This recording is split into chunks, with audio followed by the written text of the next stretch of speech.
Because that's when he was like, you ain't leave room for a camera office. And I was like, well, they're paying me 45. And he was like, well, we can't have 40. And I was like, Yeah. See? Tell me about it.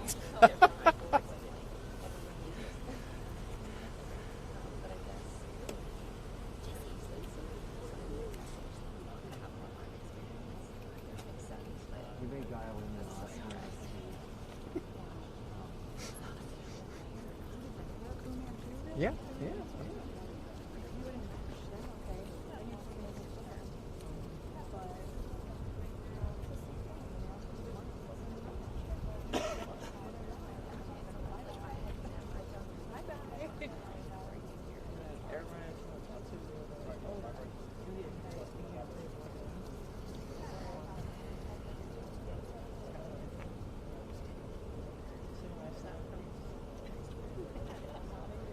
oh, you see, got noticed today?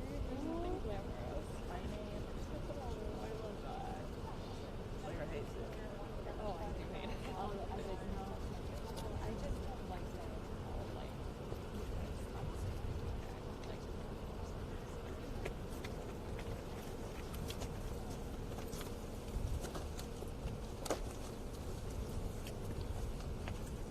Good morning, thanks for being here today. I'm Sheriff Carmine Marceno.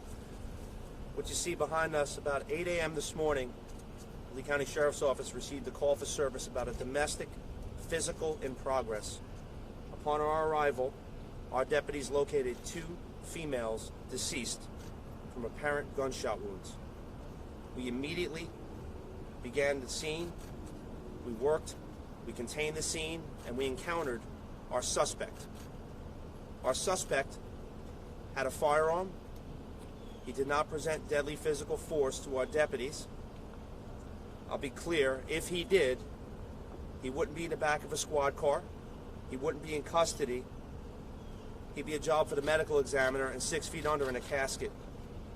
But what we did is utilize less than lethal, and he was able to retreat into a bedroom, and then he barricaded himself. There were 2 children in the house during this physical altercation. Thank God they're safe. The scene was contained. Hostage negotiation immediately began speaking to that suspect.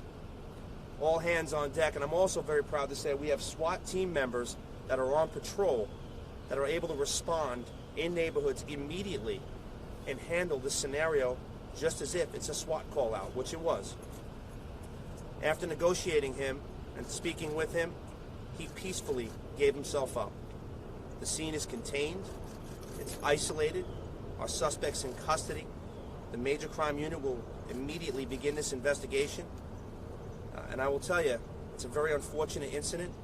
Domestic violence is zero tolerance, and today our suspect learns about that. I'll take any questions you have. The familial relationship and the ages of the 2 deceased, sir? Very, very young children, and the deceased 2 females, apparent gunshot wounds, don't have that yet. Next of kin has not been notified. Oh, so we don't know the relationship between the suspect and the... Not 100%. We just know it was a domestic relationship, 2 females and a male suspect in custody. Do you know if there was a history at this address? Unknown at this time. And with this, when did he begin? Immediately when you guys got here, was he already retreating into... Shortly after 8 a.m. this all happened.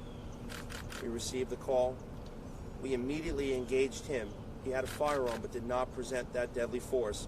So we utilized our training and experience. We train every single day for every kind of scenario you could throw our way. And we engaged him with a taser. The taser did not work. He went back inside the residence and he barricaded himself. And then we were able to negotiate him peacefully outside.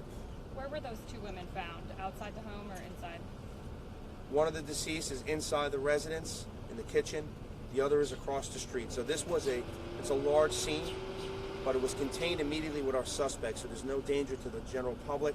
Our suspect's in custody, most importantly. And when and how were those kids rescued? Were they with the guy inside when there was hostage negotiations? At this point in time, what I know is those children were inside the residence, and at some point in time, We're able to get them out to safety. So most importantly, they're safe. Do you know who made that original call?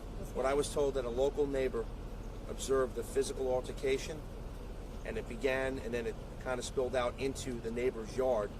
We were called, and that's when we found both deceased females from gunshots. Appreciate your time. Thank you. Thank you, Sheriff.